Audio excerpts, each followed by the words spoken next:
Hello student, कैसे हैं आप? होप अच्छे ही होंगे। चलिए बिना समय गंवाए जल्दी से आज का लेक्चर को तरफ हम लोग बढ़ते हैं। फटाफट एक तो रिवाइज कर लेते हैं हम लोगों ने पिछले कुछ क्लासेज में क्या पढ़ा हुआ है। पिछली क्लासेज में हम लोगों ने पढ़ा हुआ है कि प्रीवियस ईयर क्या होता है। प्रीवियस ईयर होता है जिस ईयर में हम इनकम कमाते हैं, उस इनकम के लिए वो फाइनेंशियल ईयर प्रीवियस ईयर कहलाता है। और फाइनेंशियल ईयर क्या होता है? फाइनेंशियल ईयर ऑलवेज जो होता है वो 1 अप्रैल से लेकर 31 मार्च तक का होता है। और जल्दी से आप सोच के बताइए कि हमारा करंट प्रीवियस ईयर क्या है।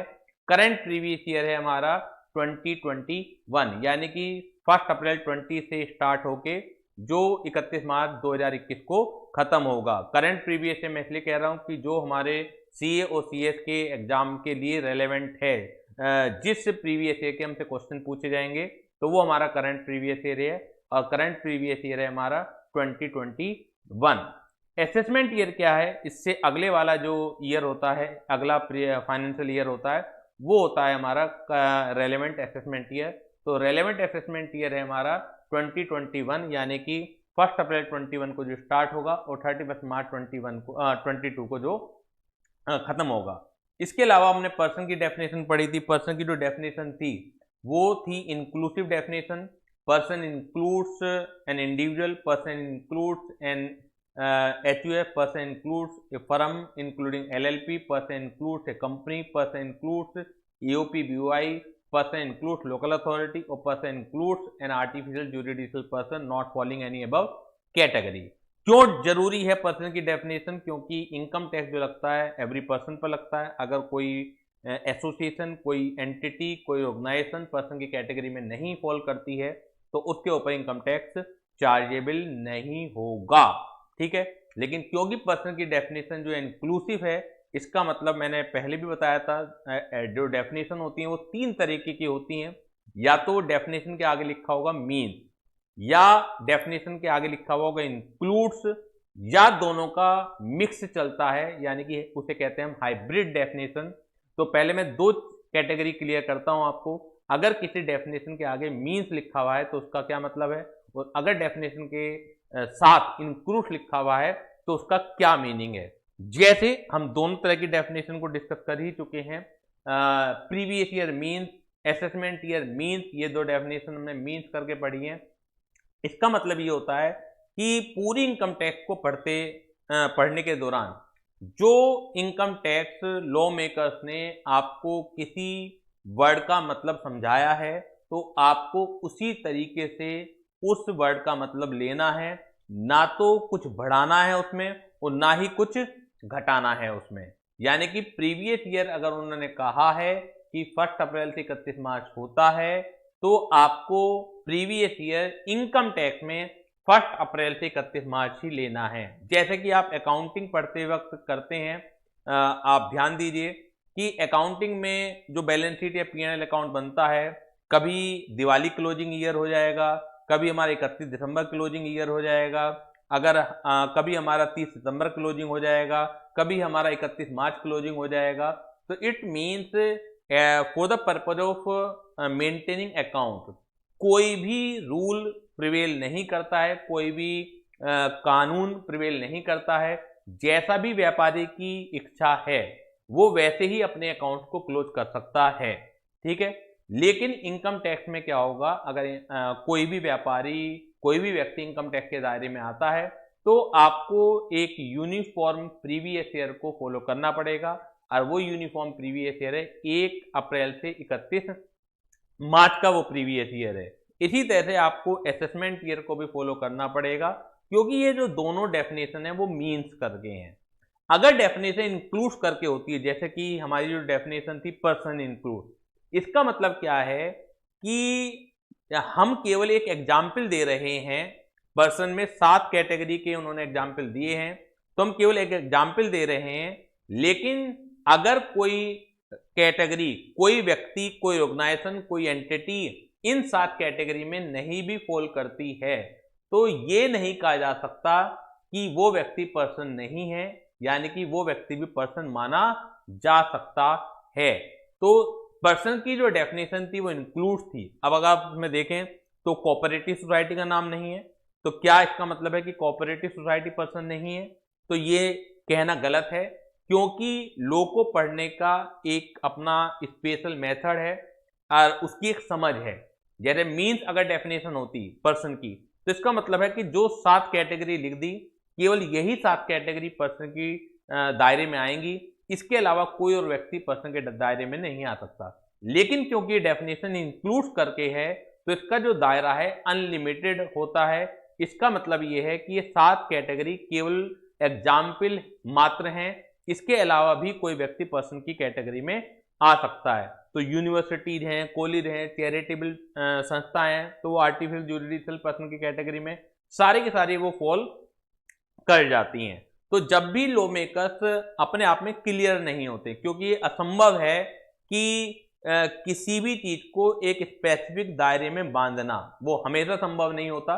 तो जहां लॉ मेकर्स बिल्कुल क्लियर होते हैं कि हमें एक पर्टिकुलर डेफिनेशन, एक सटीक डेफिनेशन ही रखनी है, तो वहां वो मीन्स वर्ड का यूज करते हैं।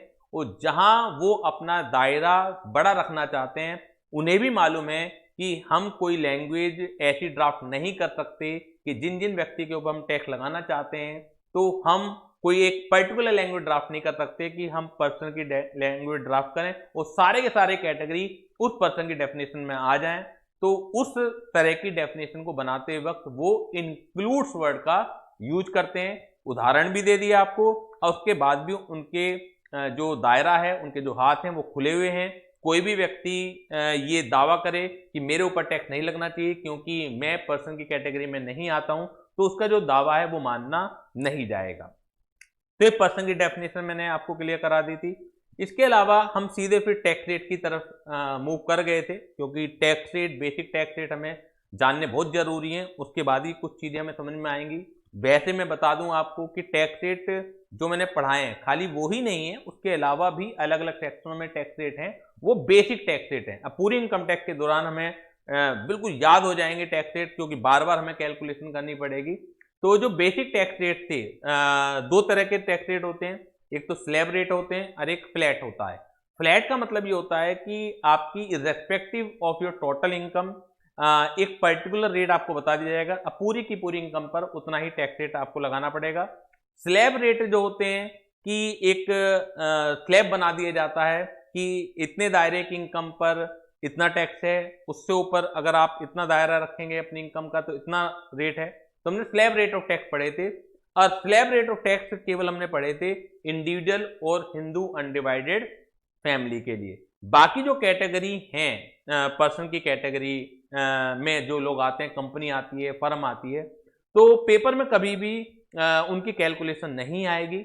हाँ, for the knowledge sake, for the purpose of solving MCQ, जो मल्टीपल चॉइस क्वेश्चन आते हैं, तो वहां पर मैं आपको बता दूंगा कि इंडियन कंपनी पर क्या टैक्स रेट एप्लीकेबल है, फर्म के ऊपर क्या टैक्स रेट एप्लीकेबल है, फॉरेन कंपनी के ऊपर क्या टैक्स रेट क्या एप्लीकेबल है, लेकिन उनकी कैलकुलेशन नहीं आएगी। और वो आप स्टडी मटेरियल से भी आप मैच कर सकते हैं कि जब भी कैलकुलेशन के क्वेश्चन आएंगे तो वो इंडिविजुअल और एचयूएफ के आएंगे, और 99% इंडिविजुअल के ही आएंगे। अब for the purpose of levying tax rate, individual को 3 पार्टों में डिवाइड किया गया है।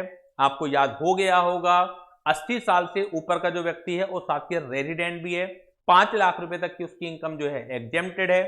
5 लाख रुपए 1 से लेकर 10 लाख रुपए तक की जो इनकम है 20% टैक्स लगता है, और जो इनकम 10 लाख रुपए से ऊपर की है उसके ऊपर 30% टैक्स रेट लगता है। अगर कोई व्यक्ति वेरी सीनियर सिटीजन है, और वेरी सीनियर सिटीजन की जो डेफिनेशन है वो क्या है, मोर देन 80 ईयर्स, और साथ ही रेजिडेंट भी होना जरूरी है।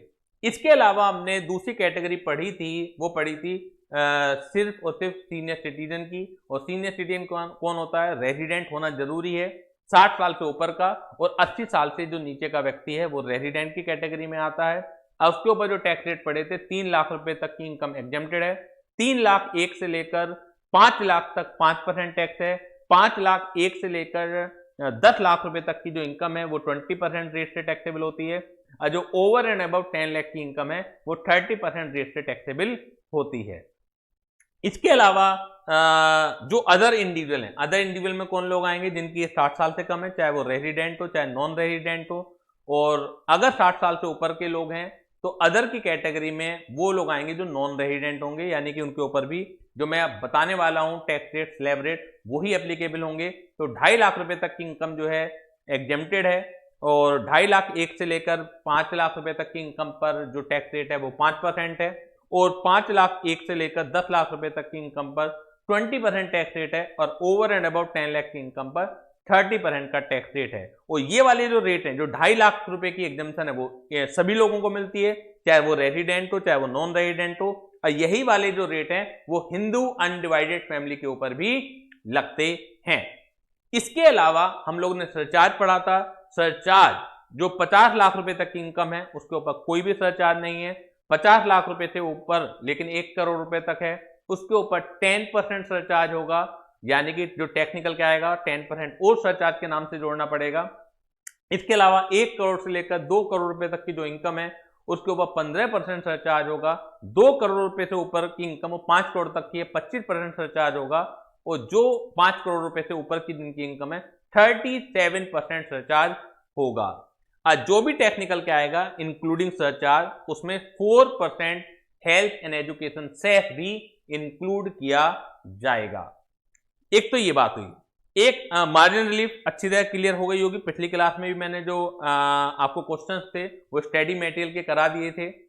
इसके अलावा एक रिबेट का कॉन्सेप्ट है। रिबेट का जो कॉन्सेप्ट है सेक्शन 87 कैपिटल ए के अंदर है, और रिबेट जो है इंडिविजुअल के ऊपर लगती है, हिंदू अनडिवाइडेड फैमिली को नहीं मिलती है। ऐसे इंडिविजुअल को मिलती है जो कि रेजिडेंट होना चाहिए, और ऐसे इंडिविजुअल को मिलती है जिसकी टोटल इनकम 5 लाख से ज्यादा नहीं होनी चाहिए। अगर आप ये कैटेगरी, अगर आप ये सारी एसेंशियल पूरी करते हैं तो आपको जो रिबेट मिलेगी टोटल टैक्स जो भी कैलकुलेट होगा या 12,500 विच एवर इज लेस आपको रिबेट मिल जाएगी। तो रिबेट का भी मैंने क्वेश्चन करा दिया था आपको, काफी इंपॉर्टेंट है और वो पेपर में आ जाता है, 2-3 नंबर के क्वेश्चन आ जाते हैं उसके ऊपर। अब हम बात करेंगे, तो हो गया न्यूमेरिकल टच की बात। हाँ, एक चीज हमने जरूर छोड़ी हुई है अभी फिलहाल के लिए, जो इसी बार यानी कि पहली बार आप पढ़ेंगे उस स्पेशल टैक्स रेट को। अगर एसएससी अपने कुछ एंटाइटलमेंट, कुछ डिडक्शन, कुछ रिलीफ छोड़ता है तो उसके ऊपर कुछ स्पेशल रेट ऑफ टैक्स लगेंगे। उसका सेक्शन पहली बार इंट्रोड्यूस किया गया है, उसे हम बाद में पढ़ेंगे, वो भी न्यूमेरिकल टच है। लेकिन उससे पहले हम आज 2 कॉन्सेप्ट की बात करेंगे जो हमें यहां पढ़ने जरूरी हैं। एक तो सीरीज जो है, एक सीरीज है हमारी, कुछ सेक्शन है, सेक्शन 68 है, एक सेक्शन 69 है। अभी मैं बताऊंगा किस पर्पज के लिए। एक सेक्शन 69A है, एक सेक्शन जो है 69B है, एक सेक्शन जो है 69C है, और एक सेक्शन जो है 69D है। ये कुछ स्पेशल सेक्शन हैं जो आज हम डिस्कस करने वाले हैं।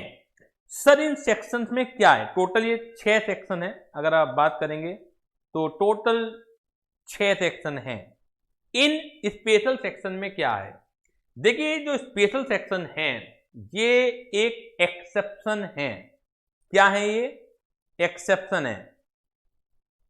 एक्सेप्शन है, ये मैं आपको नोट से पढ़ाऊंगा।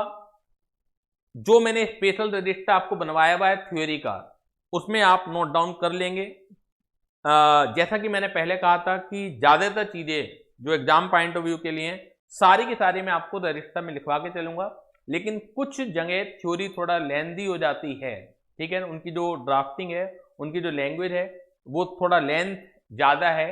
तो उन चीज़ों को मैं अपने नोट से पढ़वा के चलूँगा आपको, और लेकिन आपको एडवाइजेबल रहेगा कि आप उन्हें घर पर जाके कॉपी कर लीजिएगा, जिससे लिखते लिखते ही आपको याद हो जाए। यहाँ का टाइम मुझे बचाना है, क्लासरूम का टाइम बचाना है, तो इसलिए उन्हें मैं अपने नोट से पढ़ाऊंगा आपको, बाकी ज़्यादातर चीज़ें लिखवाऊंगा।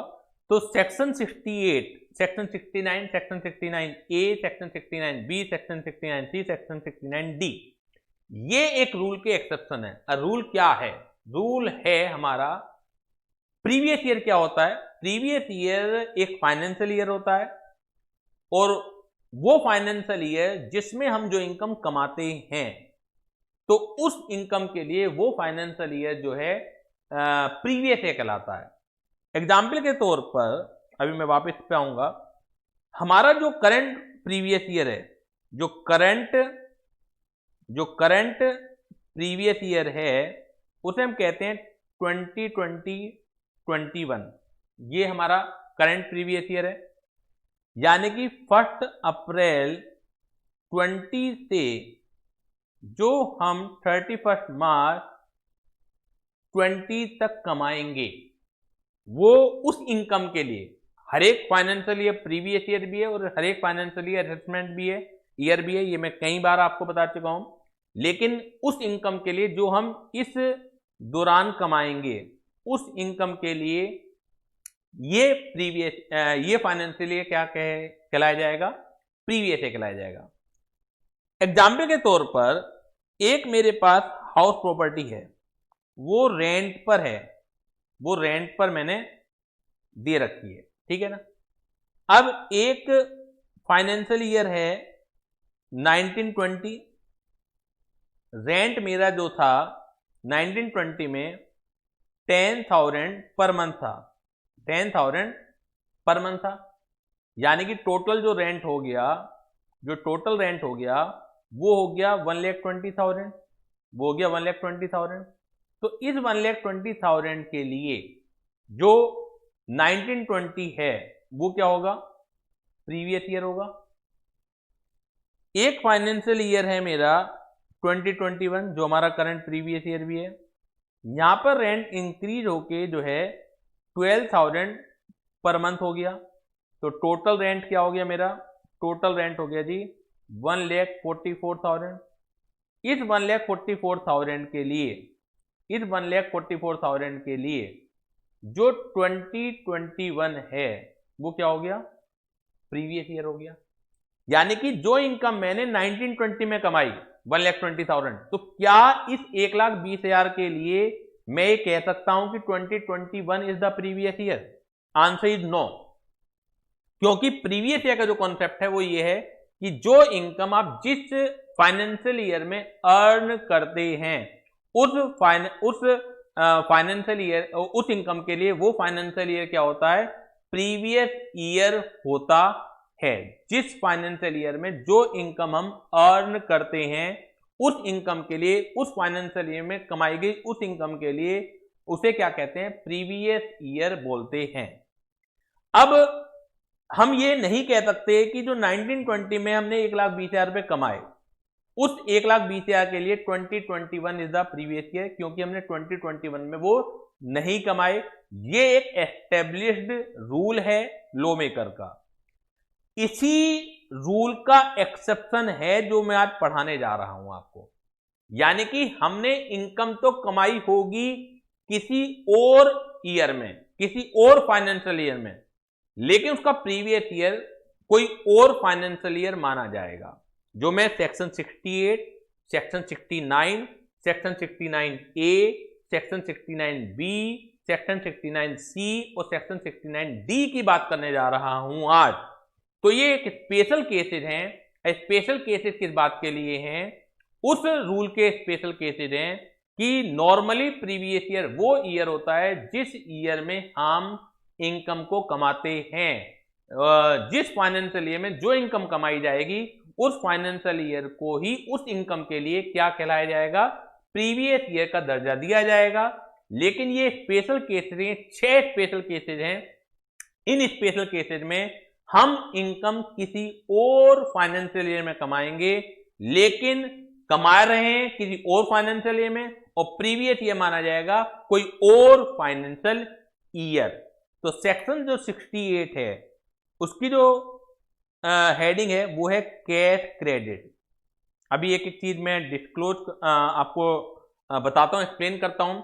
ये है कैश क्रेडिट। सेक्शन 69 जो है, आप साथ के साथ कॉपी कर सकते हैं मेरे साथ। सेक्शन 68 है cash credit.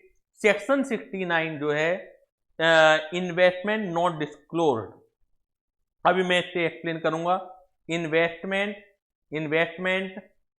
Not disclosed, not disclosed, not disclosed. Section 69 A जो है unexplained, unexplained, unexplained money, unexplained money. Section 69 B जो है वो है investment not fully disclose, investment, investment, investment not fully disclosed. Explain अभी कर रहा हूं। सेक्शन 69 सी जो है वो है unexplained, unexplained, unexplained expenditure, unexplained expenditure. और सेक्शन 69 डी जो है वो है amount borrowed, amount borrowed, amount borrowed और रीपेड, रीपेड ऑन हुंडी, हुंडी, या हम कह सकते हैं अदरवाइज, अदरवाइज अकाउंट पे चेक, अकाउंट पे चेक। अब एक एक चीज एक्सप्लेन करता हूं, फिर हम नोट से भी पढ़ेंगे इस चीज को। सेक्शन 68 जो है वो है कैश क्रेडिट का, यानी कि अगर किसी साल आपके अकाउंट में कोई क्रेडिट अमाउंट पाया गया, बुक्स ऑफ अकाउंट में क्रेडिट अमाउंट पाया गया, आपने किसी से 5 लाख रुपए ले रखे हैं, किसी 10 लाख रुपए ले रखे हैं, यानी कि क्रेडिट वही चीज होगी, क्रेडिटर पाया गया। और एसेसिंग ऑफिसर, एसेसिंग ऑफिसर यानी कि डिपार्टमेंट आपसे पूछताछ कर रहा है कि ये पैसे किसके हैं, उसका नाम पता हमें बता दीजिए, और आप एक्सप्लेनेशन दे नहीं पाते हैं या देते हैं तो एसेसिंग ऑफिसर सेटिस्फाइड नहीं है, तो वो जो अमाउंट क्रेडिटेड है वो भी आपकी उस फाइनेंशियल ईयर, उस प्रीवियस ईयर की इनकम मान लिया जाएगा जिस फाइनेंशियल ईयर में वो अमाउंट क्रेडिट पाया जाएगा। आप खुद सोचिए, आपके जो क्रेडिटर्स हैं, अब ये थोड़ी है कि आपने उस साल उधार लिया होगा उनसे, हो सकता है 5 साल पहले लिया हो सकता है 10 साल पहले लिया हो, लेकिन एओ की नजर इस बार पड़ी और वो आपके तहकीकात कर रहा है, इंक्वायरी कर रहा है, और आपके बुक्स ऑफ अकाउंट में कोई अमाउंट क्रेडिट पाया जाता है, तो इनकम उस प्रीवियस ईयर की मानी जाएगी जिस प्रीवियस ईयर में वो अमाउंट पता लगेगा।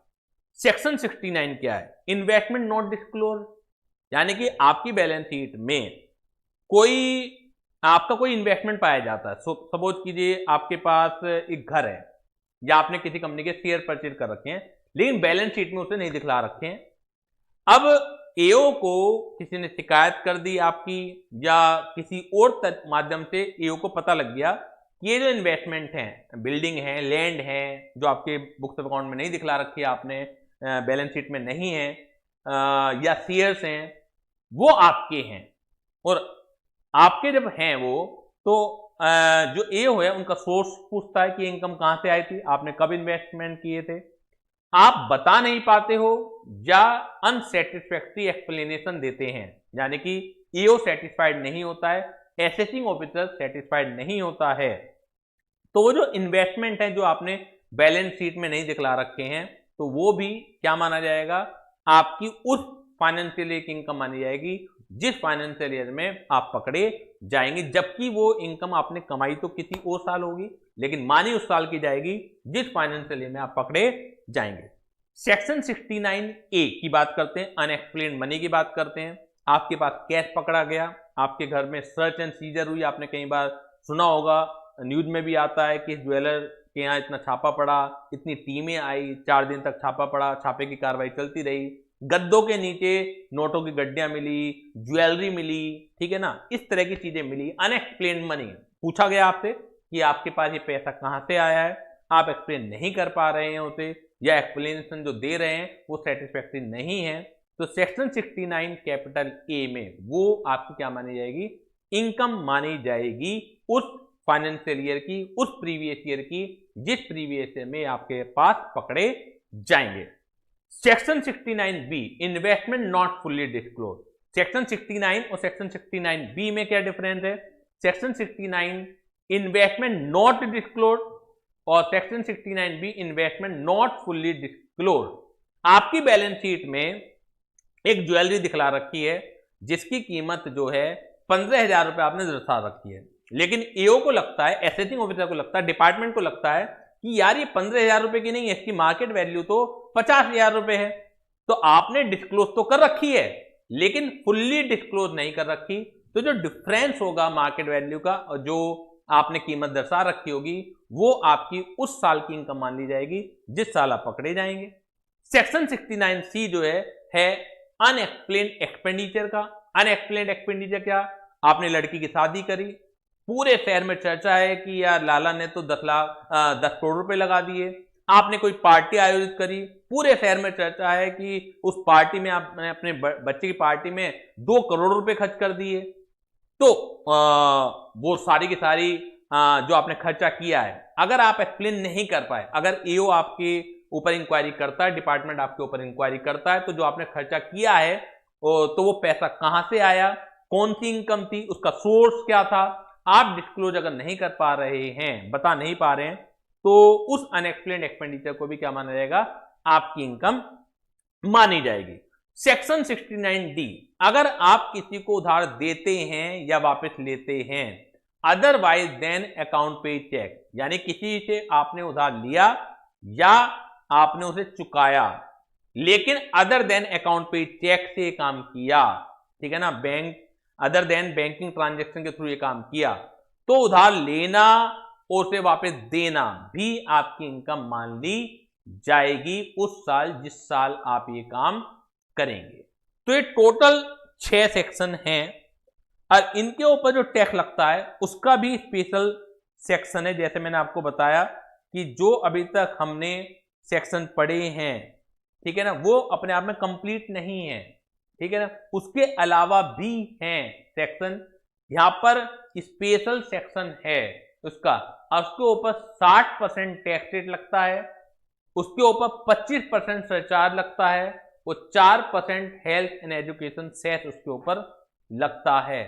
तो ये जाके 78% तक का टोटल हो जाता है, यानी कि इन सेक्शनों में जो भी इनकम पकड़ी जाएगी आपकी, उसके ऊपर आपको एक स्पेशल रेट से टैक्स देना पड़ेगा और वो कैलकुलेट होके जब कंबाइंड हम बात करते हैं 60% नॉर्मल रेट है, फ्लैट है, कोई 2.5 लाख रुपए वगैरह की एग्जम्पशन नहीं मिलेगी, कोई 5%, 10%, 20% का स्लैब रेट नहीं लगेगा, पूरे का पूरी इनकम पर 60% टैक्स रेट लगेगा, 25% उसके ऊपर सरचार्ज लगेगा, चाहे आपकी कितने, चाहे 2 लाख की इनकम पकड़ी जाए, चाहे 4 लाख की इनकम पकड़ी जाए, चाहे 10 लाख की इनकम पकड़ी जाए। जो हम सरचार्ज के नियम पढ़ के आए हैं कि 50 लाख रुपए तक कोई सरचार्ज नहीं और 50 लाख से 1 करोड़ तक 10% है, वो नियम एप्लीकेबल नहीं होंगे।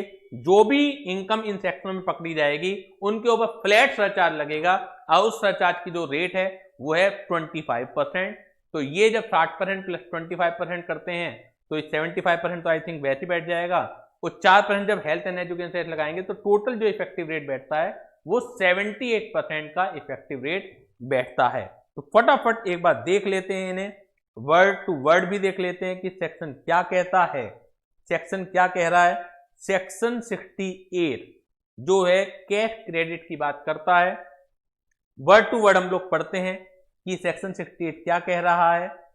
If any amount is credited, if any amount is credited in the books of the SSC, अगर कोई अमाउंट क्रेडिट पाया जाता है एसएससी की बुक्स ऑफ अकाउंट में, and he offers no explanation, और वो कोई एक्सप्लेनेशन दे ही नहीं पा रहा है, और ऑफर्स अनसेटिस्फैक्टरी एक्सप्लेनेशन, या वो सेटिस्फाइड देने की कोशिश तो कर रहा है लेकिन एओ उसके से सेटिस्फाइड नहीं है about the nature and source of such amount, ना नेचर से सेटिस्फाइड है ना सोर्स से सेटिस्फाइड है, then the sum so credited may be charged to tax as the income of the previous year in which such sum is found credited in the books of the SSC, यानी कि उस साल की income मान ली जाएगी जिस साल ये पाए जाएंगे। सेक्शन 69 क्या कहता है? सेक्शन 69 क्या कहता है? अनएक्सप्लेन इन्वेस्टमेंट, ये भी मैं बता चुका हूं कि आपके पास कोई घर पाया जाता है, कोई लैंड पाई जाती है, आपने किसी कंपनी में शेयर परचेज कर रखे हैं, लेकिन आपने उन्हें एक्सप्लेन नहीं कर रखा, आपने उन्हें बैलेंस शीट में दिखला नहीं रखा, डिस्क्लोज नहीं है वो इनकम टैक्स की नजर में, तो जिस साल वो पकड़े जाएंगे उसी साल की हम ये मान लेंगे इनकम है, जबकि आपने कमाया किसी और साल होगा वो पैसा, लेकिन पकड़ा किसी और साल गया, तो जिस साल पकड़ा जाएगा हम तो ये मान लेंगे इसी साल आपने पैसा कमाया है। If an assessee had made investment, अगर एसएससी ने कोई इन्वेस्टमेंट किए हैं which are not recorded in the books of the account, जो कि रिकॉर्ड नहीं करें, and SSC offers no explanation or offers unsatisfactory explanation about the nature and source of the investment, then the value of the investment may be deemed to be the income of such previous year in which investments are made. अगला है unexplained money, section 69A, अगर आपके पास jewellery पाई जाती है, आपके पास cash पाया जाता है जो कि रिकॉर्ड नहीं कर रखा है, तो जिस साल पाया जाएगा उस साल की इनकम मान ली जाएगी। If an assessee is found to be the owner of any money, bullion जैसे सोने की ईंट वगैरह जैसे कह देते हैं, ज्वेलरी और other valuable article which are not recorded in the books of the account, जो कि रिकॉर्ड नहीं कर रखे हैं तो की दिक्कत है, and the assessee offers no explanation or offers unsatisfactory explanation about the nature and source of acquisition of such asset, then the money and the value of the bullion, jewelry or other valuable article may be deemed to be the income of the assessee of such previous year in which he is the owner. उस साल की previous year की income मान ली जाएगी जिस साल वो पाया जाएगा। सेक्शन 69A खत्म हो गया।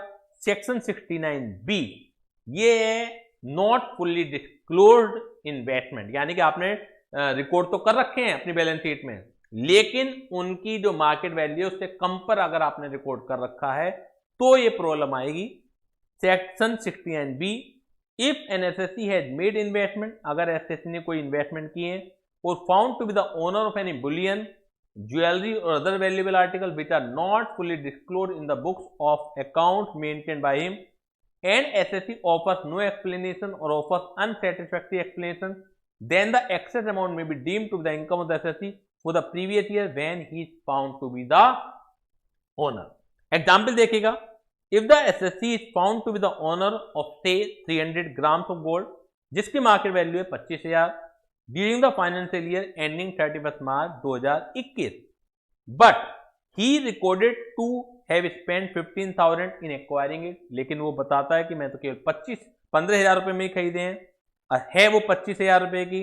The AO can add 10,000 the difference of the market value of such gold and 15,000 as the income of the SSC if SSC offers no satisfactory explanation, अगर SSC कोई explanation नहीं दे पाता है। ये देखिए क्यों किया गया है, ये इसलिए किया गया है जिससे आप ब्लैक मनी को व्हाइट में कन्वर्ट ना कर पाएं, क्योंकि अगर कोई व्यक्ति की 1 करोड़ की आमदनी है, 1 करोड़ रुपए की गोल्ड खरीद के रख लेता है और वो कहता है जी मैं तो 10,000 रुपए में खरीद देते, तो ये थोड़ी है कि गवर्नमेंट मान लेगी, ये थोड़ी है कि डिपार्टमेंट मान लेगा कि आप कम वैल्यू पर इन्वेस्टमेंट दिखला पाए। आप बताइए किससे खरीदे थे, आप अपनी एक्सप्लेनेशन दीजिए, अगर सेटिस्फाइड हो जाता है हो तो फिर भी मान ली जाएगी आपकी बात, लेकिन अगर आप झूठ पे झूठ बोले जा रहे हैं और सेटिस्फाइड नहीं करवा पा रहे हैं एओ को, तो जो डिफरेंस है वो इनकम मान ली जाएगी। अनएक्सप्लेन्ड एक्सपेंडिचर, जैसे मैंने बताया सेक्शन 69C, या आपने लड़की की शादी पे खर्च कर दिए, पार्टी पे खर्च कर दिए, तो पैसा कहां से आया, आप बताएंगे ना उसके बारे में कि वो पैसा कहां से आया, कैसे कमाया, सोर्स क्या था, और अगर आप नहीं बता पाए तो वो अनएक्सप्लेन्ड एक्सपेंडिचर भी आपकी क्या मान ली जाएगी, इनकम मान ली जाएगी। If an SSC has incurred any expenditure, marriage, party, and he offers no explanation or offers unsatisfactory explanation about the source of such expenditure, then the amount of such expenditure may be deemed to the income of the SSC of the previous year in which such expenditure has been incurred. और last है इसमें amount borrowed or repaid on हुंडी। amount borrowed or repaid on हुंडी, sir ये हुंडी क्या है, फिलहाल ये समझ लीजिए आप, अदर देन चेक से, अदर देन अकाउंट पे चेक से जब भी आप कोई अमाउंट बोरो करेंगे या उसका रिपेमेंट करेंगे तो सेक्शन 69D एप्लीकेबल होता है, और सेक्शन 69D एप्लीकेबल होने के बाद ये माना जाएगा कि जो आप अमाउंट बोरो कर रहे हैं, जबकि आपको चुकाना है वो अमाउंट, लेकिन जो भी आप अमाउंट बोरो कर रहे हैं वो भी आपकी इनकम मान ली जाएगी अगर आप other than account paid tax ये काम करते हैं। Where any amount is borrowed or repaid to any person otherwise than through an account paid check, the amount so borrowed or repaid shall be deemed to be the income of person borrowing or repaying the amount. Such income shall be charged to tax in the previous year in which the amount was borrowed or repaid as the case may be. ये जो 6 section पढ़े, section 68 cash credit, section 69 investment not disclosed, section 69A unexplained money, section 69B amount not fully disclosed, section 69C आपने पढ़ा unexplained expenditure, और section 69D आपने पढ़ा amount borrowed और repaid on other than account paid cheque. यानी कि ये 6 section जो पढ़े, इन 6 सेक्शनों में जो इनकम है आपकी उनके ऊपर स्पेशल रेट ऑफ टैक्स लगता है और वो लगेगा 115BE में। Section 115BE provide the rate at which such credit, undisclosed income, undisclosed expenditure etcetera deemed as income under section 69A, 68, 69, section 69A, 69B, section 69C और section 69D would subject to tax 60%। और जो 115B लगेगा उसकी जो detailing है वो नीचे दी हुई है कि इनके ऊपर आपको जो 2.5 लाख रुपए का एग्जेम्पशन मिलती है वो भी नहीं मिलेगी। सरचार्ज के ऊपर भी स्पेशल रेट है 25% का, और 4% हेल्थ एंड एजुकेशन सेस तो रहता ही है। तो अगर आप देखेंगे तो टोटल जो इफेक्टिव रेट है वो 78% के इक्वल आता है। जो लास्ट पॉइंट है कि इस इनकम में से सेटलमेंट कैरी फॉरवर्ड भी नहीं मिलेगा। अभी इसे छोड़ दीजिए, मैंने लिख दिया है यहाँ पर। समझने का जो काम है वो कभी बाद में आ जाएगा कि पहले हमें पता तो लगे कि set off and carry forward होता क्या है, तभी तो पता लगेगा कि दूसरी इनकम में से सेट ऑफ और कैरी फॉरवर्ड मिल जाता है, लेकिन इस इनकम से नहीं मिलेगा। फिर भी बात चली है तो मैं थोड़ा सा बता देता हूं कि सेट ऑफ क्या होता है। कि इनकम टैक्स में सपोज कीजिए आप 2 बिजनेस कर रहे हैं, एक बिजनेस में नुकसान हो गया, एक बिजनेस में प्रॉफिट हो गया। तो ऐसा नहीं, सेट ऑफ कहते हैं कि जो नुकसान वाला बिजनेस है प्रॉफिट वाले बिजनेस में से आप माइनस कर दीजिए। से अगर एक बिजनेस में आपको 10 लाख का प्रॉफिट है, से दूसरे बिजनेस में आपको 1 लाख का नुकसान है, तो ऐसा नहीं कि 10 लाख रुपए पर टैक्स देना है। 10 लाख रुपए में से पहले 1 लाख रुपए का जो नुकसान है उसे माइनस कर दीजिए, बचे 9 लाख, और 9 लाख रुपए पर आप टैक्स कैलकुलेट कर लीजिए। इसे कहते हैं set off and carried forward. Detail हम अलग कर लेंगे, इसकी चैप्टर है पूरा। तो इस इनकम में से आपको वो सेट ऑफ भी नहीं मिलेगा। यानी कि अगर ये 6 तरह की इनकम पकड़ी गई और उस साल आपका कुछ नुकसान था, किसी बिजनेस में नुकसान था, तो उस नुकसान को आप इस वाले इनकम से माइनस नहीं कर सकते हो। इन इनकम पर तो आपको टैक्स देना ही पड़ेगा। अगर उसी साल कोई और इनकम भी हुई तो वहां से तो आप माइनस कर सकते हैं, लेकिन इस वाली इनकम से आप माइनस नहीं कर सकते। तो लास्ट में जो लिखा हुआ है कि no set off and carry forward will be allowed out of this income, यानी section 68, section 69, section 69A, B, C और D की इनकम से आपको set off and carry forward भी नहीं मिलेगा। ये तो हुआ हमारा जो सेक्शन 68 से लेकर सेक्शन 69D तक का एक पूरा एक सीरीज बना रखी है इन्होंने। अब एक और हम दूसरे एक्सेप्शन की तरफ बढ़ते हैं। ये जो एक्सेप्शन हुआ था हमारा कि उस रूल का था कि जिस रूल में कहा जाता है कि जिस साल हम जो इनकम कमाते हैं उस इनकम के लिए वो ईयर प्रीवियस ईयर होता है। तो जो सेक्शन 68 वाली जो सीरीज है, सेक्शन 68 से लेकर सेक्शन 69D तक जो जाती है, तो ये सीरीज उस रूल का अपवाद है कि जिस ईयर में हम इनकम कमाते हैं उस ईयर के उस इनकम के लिए वो ईयर प्रीवियस ईयर है। तो यहाँ पे क्या है कि इनकम किसी और साल कमाई गई है लेकिन पकड़ी किसी और साल गई है, तो जिस साल पकड़ी जाएगी उस साल हम उस इनकम के लिए उसे प्रीवियस ईयर मानेंगे। अब एक दूसरा रूल है, जनरल रूल एक है। क्या जनरल रूल है वो देख लेते हैं पहले।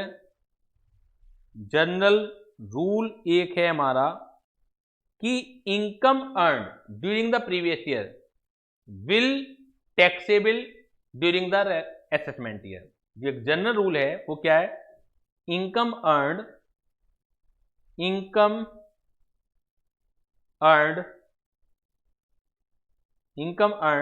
During previous year, will taxed during assessment year. यानी कि जो इनकम हम प्रीवियस ईयर में कमाएंगे उसके ऊपर हमें टैक्स देना पड़ेगा असेसमेंट ईयर में। यानी कि अगर हम इनकम अर्न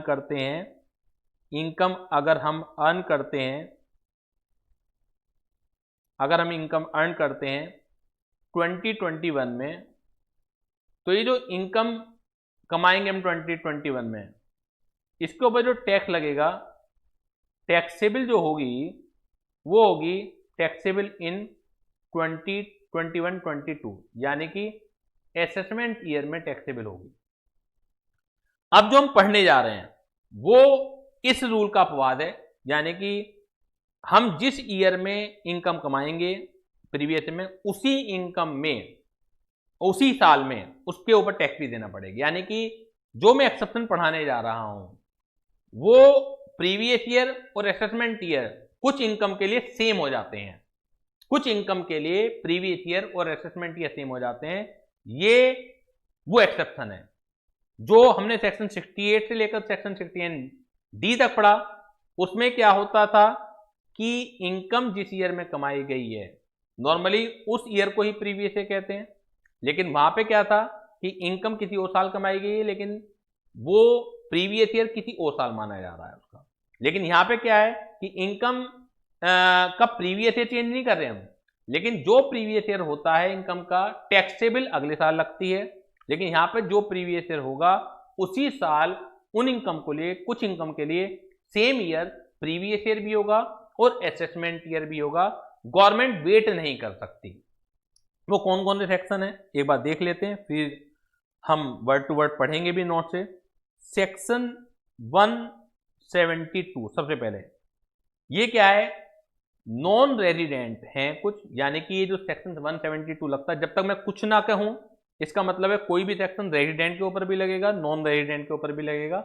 लेकिन जहां मैं स्पेसिफिकली मेंशन कर दूं तो वहां पर आपको ध्यान रखना है 172 जो सेक्शन है वो केवल लगता है नॉन रेजिडेंट के ऊपर। केयरिंग शिपिंग बिजनेस, यानी कि उन नॉन रेजिडेंट के ऊपर लगता है जो शिपिंग बिजनेस के काम में लगे हुए हैं। अगर नॉन रेजिडेंट हैं, अगर वो एयरलाइन के काम में लगे हुए हैं, बाहर की एयरलाइंस यहाँ पर आती हैं, यहाँ की बाहर जाती हैं, तो उनके लिए हम बात नहीं कर रहे, लेकिन हम केवल उन एसएससी की बात कर रहे हैं जो शिपिंग बिजनेस के काम में लगे हुए हैं।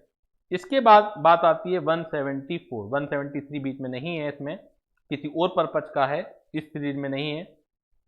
174 जो आती है पर्सन लीविंग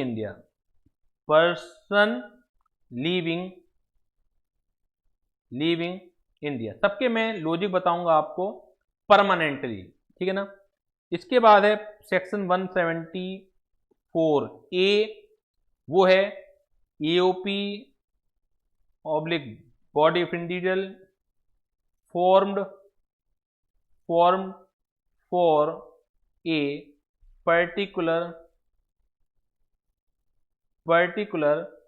purpose। सबके एक एक लॉजिक बताऊंगा। 175 जो है पर्सन ट्रांसफर प्रॉपर्टी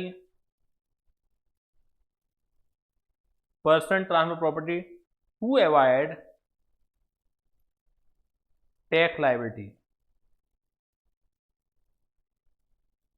और 176 जो है वो है डिसकंटिन्यूड बिजनेस, डिसकंटिन्यूड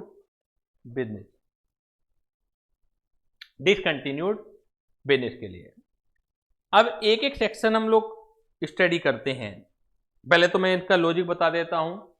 देखिए गवर्नमेंट क्या है कि जिस ईयर में आप जो इनकम कमाते हैं उसके लिए टैक्स के लिए 1 साल वेट कर लेती है। उन्हें पता है कि आप भगेंगे नहीं कहीं।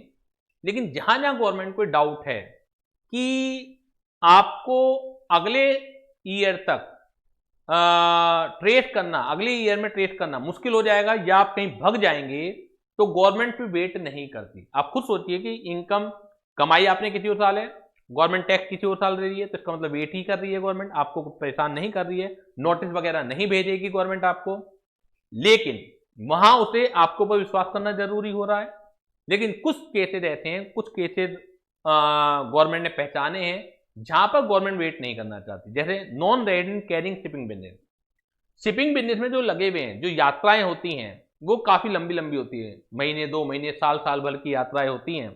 तो गवर्नमेंट को लगता है कि नॉन रेजिडेंट तो वैसे इस साल यहां से इनकम कमा के ले जाएगा, पैसेंजर को ले जाएगा, गुड्स को ले जाएगा, उस पर इनकम उसने यहाँ पर कमाई यहाँ पर, और हमें टैक्स का इंतजार करना पड़ेगा अगले साल तक। अब क्योंकि जो व्यक्ति जिसका जल्दी आना जाना हो, आप उस पर विश्वास कर सकते हैं। जैसे एयरलाइन के केस में गवर्नमेंट ने ऐसा नहीं करा यहाँ पर, लेकिन शिपिंग बिजनेस में क्यों करा? क्योंकि एक एक साल की भी यात्रा हो जाती है। अब दूसरे आदमी के दिमाग में बेईमानी आ गई, वो उसने देखा कि यार मैं टैक्स क्यों दूं, गवर्नमेंट पकड़ तो पाएगी नहीं है, ठीक है। तो जो गवर्नमेंट है उसने एक सेक्शन 172 बनाया और उसने कहा कि अगर नॉन रेजिडेंट हैं, अब बिजनेस कर रहे हैं शिपिंग बिजनेस का, तो उनके डिपार्चर से पहले उन्हें डिपार्टमेंट से एक एनओसी लेनी पड़ेगी, नो ऑब्जेक्शन सर्टिफिकेट लेना पड़ेगा, और तभी वो इंडियन पोर्ट को छोड़ पाएंगे, लीव कर पाएंगे।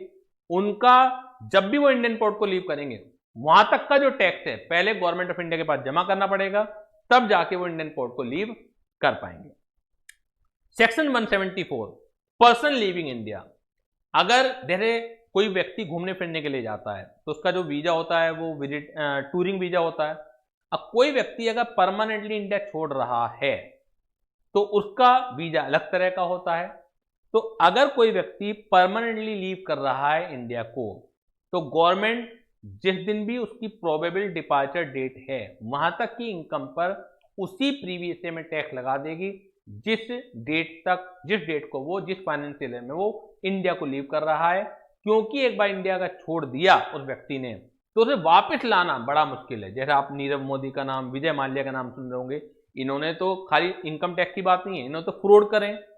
अब फ्रॉड करने के केस में गवर्नमेंट को दूसरी गवर्नमेंट के सामने गिड़गिड़ाना पड़ता है, आसान नहीं है, ठीक है। ये तो कई अरबों खरबों के फ्रॉड करें बैंकों के साथ, लोन लेके भग गए, तो गवर्नमेंट को झुकना पड़ रहा है दूसरी गवर्नमेंट के सामने। और जो टैक्स का केस है, गवर्नमेंट अच्छी नहीं लगती है कहते हुए कि यार हमारा कोई व्यक्ति है आपके यहाँ रह रहा है, अब पिछले साल का उसने टैक्स नहीं दिया, तो गवर्नमेंट इन बातों को कहते हुए अच्छी नहीं लगती है। तो गवर्नमेंट अपने आप ही कंट्रोल बना रही है कि अगर कोई व्यक्ति परमानेंटली लीव कर रहा है इंडिया को, तो ज्यादा अच्छा है कि अभी पकड़ लिया जाए, बाद में पकड़ में नहीं आएगा। इसी तरह के बाकी के भी 3 केसेस हैं, तो एक एक करके हम इसे पढ़ते हैं कि क्या केसेस हैं। देखिए जल्दी से, नोट्स में आपको स्क्रीन पर दिख रहे होंगे नोट्स, और नोट्स आपको मैं वैसे भी दे दूंगा, डिस्क्रिप्शन बॉक्स में से आप कॉपी कर सकते हैं लिंक को, इसके नोट्स आपको मिल जाएंगे। अब देखिएगा, cases where income of previous year is assessed in the same year as a normal rule. Normal rule क्या है? The income earned during any previous year is assessed और charge to tax in the immediately succeeding assessment year. Normal rule तो यही है। However in the following circumstances the income is taxed in the same year in which it is earned. Therefore, the assessment year and the previous year in these exceptional circumstances will be the same. These exceptions have been provided to safeguard the collection of tax so that assessee who may not be traceable later on, यानी कि ये circumstances इसलिए बनाए गए हैं, उन SSC को cover करने के लिए बनाए गए हैं जहां गवर्नमेंट को लगता है कि बाद में मिल नहीं पाएंगे, ढूंढ नहीं पाएंगे हम लोग, और वो टैक्स लेके बिना भग जाएं। Are not allowed to escape the payment of tax. The exception are as follow. Exception क्या है?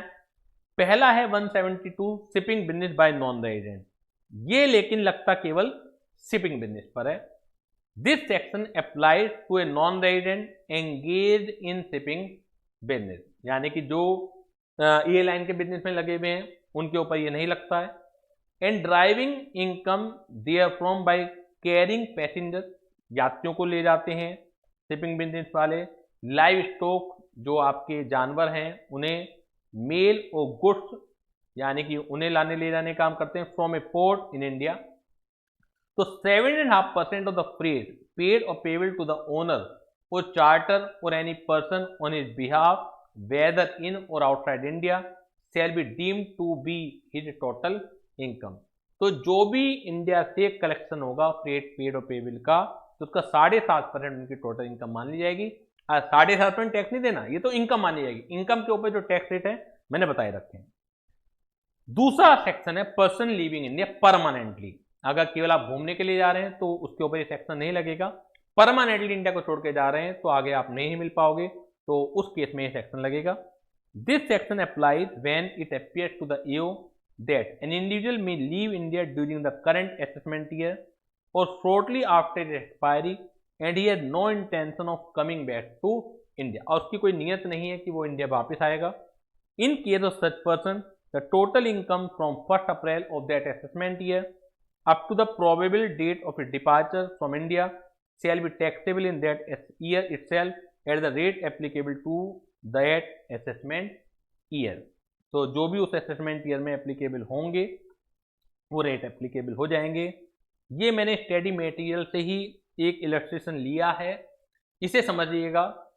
Suppose x is leaving India for USA 10 जून 20 को, 10 जून 20 को वो लीव कर रहा है। अब देखिएगा, एक इनकम तो उसने कमाई होगी 1920 में, ठीक है, और एक इनकम कमा रहा होगा वो 1 अप्रैल 20 से लेकर 10 जून 20 के बीच में। एक तो 1 अप्रैल से, यानी कि 1 अप्रैल 19 से कमाई होगी 31 मार्च 20 तक इनकम उसने कमाई होगी। क्लियर? इस इनकम पर जो इसने 1920 में कमाई है, 2021 ही असेसमेंट ईयर है, मालूम है सबको आपको। तो 2021 वो भी 31 जुलाई 20 उसकी डेट आएगी रिटर्न ऑफ इनकम को जमा करने की। जब हम रिटर्न ऑफ इनकम की ड्यू डेट पढ़ेंगे तो 31 जुलाई होती है, 30 सितंबर होती है, वो आप सीख लेंगे, समझ लेंगे। फिर भी मैंने बता दिया आपको, जिन लोगों का ऑडिट नहीं होता है उनके लिए 31 जुलाई होती है, उनके लिए 31 जुलाई होती है असेसमेंट ईयर की, और जिन लोगों का ऑडिट होता है उनके लिए 30 सितंबर होती है असेसमेंट ईयर की ड्यू डेट। अभी तो आप देखिए कि ड्यू डेट भी नहीं आई है आरओआई जमा करने की, उससे पहले इंडिया को छोड़ के जा रहा है। तो जो इनकम उसने 1920 में कमाई है, अब उसका टैक्स कैसे रिकवर हो? अभी तो उसने रिटर्न भी जमा नहीं करी। और दूसरा, 1 अप्रैल 2020 से लेकर 30 जून तक की जो इनकम है उसके लिए तो अगले साल तक वैसे भी वेट करना पड़ेगा गवर्नमेंट को। तो ऐसे केस में गवर्नमेंट क्या करती है, इसके 2 असेसमेंट करेगी। एक तो करेगी 1920 का असेसमेंट, साथ ही साथ टैक्स ले लिया जाएगा। ऑल्दो अभी इसकी डेट नहीं आई है, 31 जुलाई 2020 डेट आनी थी। अगर ऑडिट होता है तो 30 सितंबर 2020 डेट आनी थी, वो भी रिटर्न भरने की, कि आप ईमानदार हैं, आप पहले बताइए कि आपकी इनकम कितनी है और आपको कितना टैक्स देना है, हम तो बाद में आपके ऊपर कोई कार्रवाई करेंगे। अभी तो वो डेट ही नहीं आई है, लेकिन वो उससे पहले इंडिया को छोड़ के जा रहा है। तो गवर्नमेंट ऐसे केस में 174 लगा देगी कि जो लोग परमानेंटली इंडिया को छोड़ के जा रहे हैं उनके ऊपर हम वेट नहीं करेंगे। इस इनकम का जो 1920 में जो इनकम कमा रहे हो उसका तो असेसमेंट ईयर आ गया है, तो डेट नहीं आई, तो इसकी इस प्रीवियस ईयर की इनकम तो असेसमेंट ईयर 2021 में ही टैक्सेबल होगी। लेकिन जो इनकम 1 अप्रैल 2020 से 10 जून तक कमाएंगे, तो इस इनकम के लिए 2021 is the previous year and 2021 is the assessment year as well. यानी कि 1 अप्रैल 20 से लेकर 10 जून 2020 तक की इनकम पर वो ही प्रीवियस ईयर भी होगा 2021, और 2021 ही इसका असेसमेंट ईयर होगा। और 2021 असेसमेंट ईयर के लिए जो टैक्स रेट होंगे वो ही इस इनकम के लिए लगेंगे। अगर ये 174 में नहीं फंसता, नॉर्मल केस होता, तो इस इनकम पर पहली बात तो 21, 22 में टैक्स लगता, और जो रेट 21, 22 के होंगे वो इस इनकम के ऊपर लगते। तो यहां पे दो चीजें आ रही हैं, प्रीवियस ईयर जो है वही असेसमेंट ईयर हो रहा है, और टैक्स रेट भी पुराने वाले लगेंगे। तो suppose x is living India for USA on 10th June 20 and it appears to the AO that he had no intention to return. Before leaving India, X may be asked to pay income tax on the income earned during the previous year 1920 as well as on the total income earned during the period 1st April 20 to 10th June 20। तीसरा जो case है वो है, कोई आप association बना रहे हैं, एसोसिएशन पर्सन पता है आपको, बॉडी ऑफ इंडिविजुअल एक बना रहे हैं, या कोई आर्टिफिशियल जुडिशियल पर्सन का केस है जो एक स्पेशल पर्पज के लिए फॉर्म हुआ और हमें पता उसके बाद डिजोल्व हो जाएगा। जैसा कि हम जानते हैं कि इनकम टैक्स में 7 कैटेगरी है पर्सन की। इंडिविजुअल के ऊपर कुछ नियम अलग होंगे, अभी तो आपने केवल एक ही नियम पढ़ा टैक्स रेट का, लेकिन जब आप आगे बढ़ेंगे तो बहुत सारे नियम हैं। इंडिविजुअल के लिए अलग हैं, एचयूएफ के लिए अलग हैं, फर्म के लिए अलग हैं, कंपनी के लिए अलग हैं, ये हम पढ़ेंगे। अब कोई आपने 3-4 लोगों का एक संगठन बनाया, बॉडी ऑफ इंडिविजुअल बनाया, एसोसिएशन ऑफ पर्सन बनाया आपने। अब कोई काम हाथ में लिया, जैसे रैपिड रेल का काम चल रहा है दिल्ली टू मेरठ, मेट्रो का काम जो बहुत सारे शहरों में चल रहा है, बॉम्बे में भी चल रहा है, जयपुर में भी चल रहा है। तो ये तो खैर चलो 5-7 साल के काम होते हैं। वो छोटा सा प्रोजेक्ट हम कोई ले लेते हैं, गवर्नमेंट ने कोई टेंडर दिया या किसी कंपनी ने कोई टेंडर दिया, वो 7-8 महीने का टेंडर है, अकेले आप पूरा करना ही चाहते उस टेंडर को, तो आपने 3-4 लोगों का समूह बनाया, एक एंटिटी बना ली। अब आपको पता है जैसे वो काम खत्म होगा वो एंटिटी डिसॉल्व हो जाएगी। तो अगर किसी प्रीवियस में कोई एंटिटी बनाई आपने और वो इसी प्रीवियस में डिसॉल्व होने वाली है, अगले प्रीवियस में डिसॉल्व होने वाली है, तो हम उस केस में अगले असेसमेंट ईयर का वेट नहीं करेंगे। क्यों? क्योंकि अगले असेसमेंट ईयर में तो वो एंटिटी एग्जिस्टेंस में ही नहीं रहेगी। हम किसे पकड़ेंगे? हम अलग अलग ए बी सी को कहां तक पकड़ते रहेंगे? क्योंकि वो तो जो एंटिटी है वो तो डिसॉल्व हो चुकी है। तो ऐसे केस में जो एसोसिएशन ऑफ पर्सन या बॉडी ऑफ इंडिविजुअल एक स्पेशल पर्पज के लिए बने हुए हैं, उन लोगों के लिए 174A लगेगा। और 174A में क्या होगा, जो प्रीवियस ईयर है और असेसमेंट ईयर सेम होगा और उसके ऊपर टैक्स लग जाएगा। This section applies when the AO assessing officer is of the opinion that any association person or body of individual or an artificial juridical person formed for a particular event or purpose may be dissolved in the assessment year in which it is formed or shortly thereafter.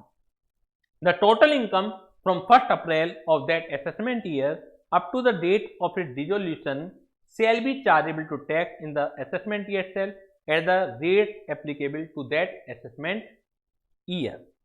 Illustration देखिएगा, illustration J and D form an association person on 10th June 19, यानी पिछला previous year है, to fulfill the contract given by DMRC Delhi Metro Rail Corporation Limited. The contract has to be completed by 10th June 20. अब 10 जून 19 को बनाई, 10 जून 20 को खत्म होने वाला है contract, and the same date till association shall be this association shall be dissolve. अब 10 जून को ही वो डिसॉल्व भी हो जाएगी। AOP has filed its return of income for the previous 1920. AOP ने तो 1920 के लिए अपनी रिटर्न फाइल करी है। क्यों करी है? कि उसका चलो असेसमेंट ईयर आ गया, लेकिन क्या होगा उसका जो 1 अप्रैल से लेकर 1 अप्रैल 2020 से लेकर 10 जून 2020 तक होगा, वो तो कह रहा है कि 21-22 में फाइल करूंगा। That is assessment year 2021। While doing the assessment on 4th April 2020, the AO comes to know about the date of dissolution.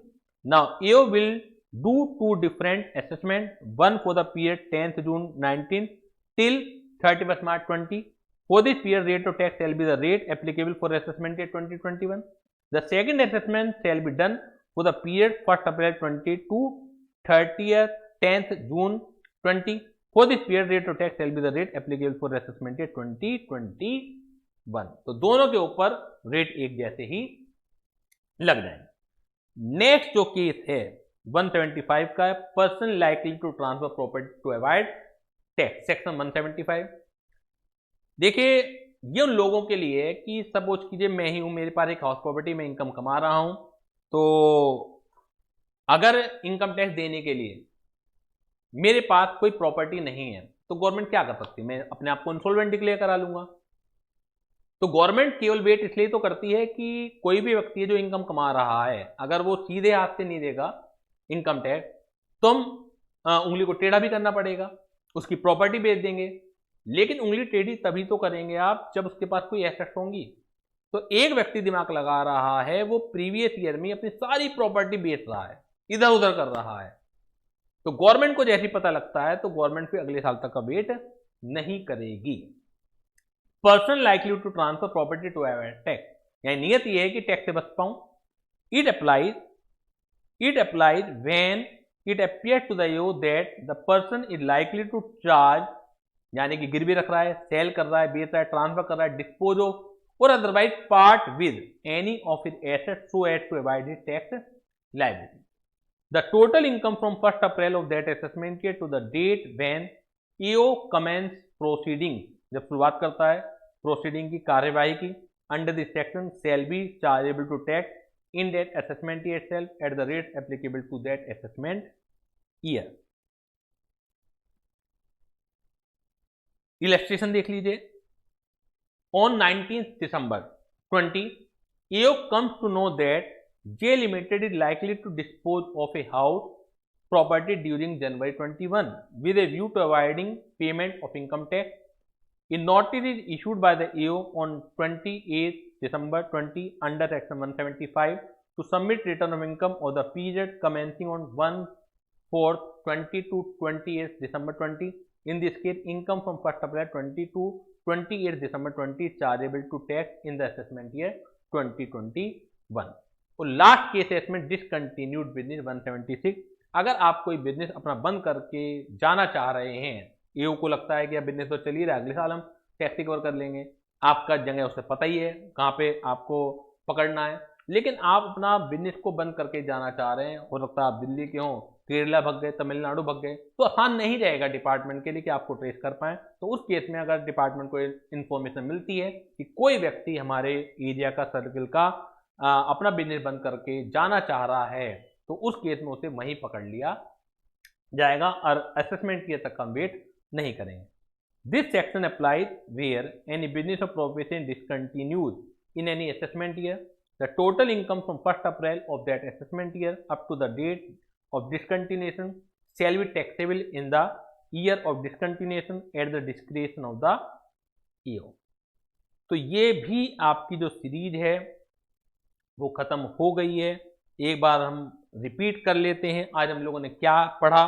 दो तरह के एक्सेप्शन हम लोगों ने डिस्कस किए यहाँ पर, और वो दो तरह के जो एक्सेप्शन है, एक एक्सेप्शन तो ये है कि जिस इनकम को हम जिस फाइनेंशियल ईयर में कमाते हैं उस ईयर को, उस फाइनेंशियल ईयर को उस इनकम का प्रीवियस ईयर माना जाता है। लेकिन सेक्शन 68, सेक्शन 69 ए मैं हेडिंग भी रिपीट कर देता हूं, सेक्शन 68 जो है कैश क्रेडिट का है, सेक्शन 69 ए जो है वो अनडिस्क्लोज्ड इन्वेस्टमेंट का है, सेक्शन 69 बी जो है अनएक्सप्लेन्ड मनी का है, सेक्शन 69 सी जो है इन्वेस्टमेंट नॉट फुल्ली डिस्क्लोज्ड का है, सेक्शन 69 डी जो है अनएक्सप्लेन्ड एक्सपेंडिचर का है, ठीक है ना, एक सी है अनएक्सप्लेन्ड का सेक्शन 69 सी है, और सेक्शन 69 डी जो है वो अमाउंट बोरोड और रिपेड ऑन हुंडी का है। इन 6 केसेज में प्रीवियस ईयर उसे माना जाएगा जिस फाइनेंशियल ईयर में ये चीज पकड़ी जाएंगी, और अलग से एक सेक्शन 115 BE भी है इन इनकम के लिए, जो कि ये बताता है 115 BE प्रोवाइड दैट कि इन इनकम के ऊपर एक फ्लैट रेट ऑफ टैक्स लगेगा जो कि 60% होगा, और वही सेक्शन हमें ये बताता है कि 25% सरचार्ज लगेगा और 4% हेल्थ एंड एजुकेशन सेस लगेगा, और फ्लैट लगेगा आपको 2.5 लाख रुपए की जो एग्जम्पशन हर एक को मिलती है, वो एग्जम्पशन भी आपको नहीं मिलेगी। अब कोई set off and carry forward allowed नहीं होगा। दूसरा हमने एक्सेप्शन पढ़ा 172, यानी कि non resident carrying shipping business. 174 हमने पढ़ा person leaving India permanently. 174 A पढ़ा हमने ईओपी और BOI form for a specific purpose. 174 A पढ़ा हमने। 175 पढ़ा हमने person transferring property to avoid tax liability. और 176 पढ़ा डिसकंटिन्यूड बिजनेस। इन 5 केसेस में, ये टोटल 5 केसेस हैं, इनमें जो नॉर्मल रूल है, जनरल रूल है कि income earn during the previous year shell be taxable during relevant assessment year. तो ये इस जनरल रूल का एक्सेप्शन की तरह काम करते हैं। इन 5 केसेस में income earn during the previous year will taxable during same previous year, यानी कि इन 5 केसेस में प्रीवियस ईयर और असेसमेंट ईयर जो है वो सेम होते हैं, वो अलग अलग नहीं होते हैं। तो ये 2 तरह के हमने एक्सेप्शन पढ़े आज। करीब करीब ये जो इंट्रोडक्शन है, जो बेसिक कॉन्सेप्ट है, ये एक लेक्चर और आपका चलेगा, तो नेक्स्ट लेक्चर में ये चैप्टर हमारा फिनिश हो जाएगा। उसके बाद हम चैप्टरों की तरफ बढ़ेंगे। तो बेसिक चीज़ें हैं, कोई चीज़ कहीं से, कोई चीज़ कहीं से है। देखिए इसमें सेक्शन 2 भी आ गया, सेक्शन 3 भी आ गया, फिर सेक्शन 68 भी आ गया, 172 भी आ गया। तो स्टार्टिंग से चलते चलते हमने कहाँ तक के सेक्शन कर लिए। तो ये कुछ बेसिक चीज़ें थी जो थोड़ा सा आपको पता होनी चाहिए। अगले चैप्टरों से बिल्कुल सेक्शन सीरीज वाइज चलेंगे। जैसे रेजिडेंशियल स्टेटस होगा तो उसमें 4 सेक्शन है टोटल, तो अगले चैप्टरों से वो सीरीज वाइज चलेंगे। ऐसा नहीं कि कोई भी सेक्शन कहीं पे भी आ जाएगा। ये तो कुछ बेसिक कॉन्सेप्ट थे जो जानना जरूरी थे। तो आज की क्लास हम यहीं तक रखते हैं, नेक्स्ट क्लास में मिलेंगे, तब तक के लिए बाय बाय।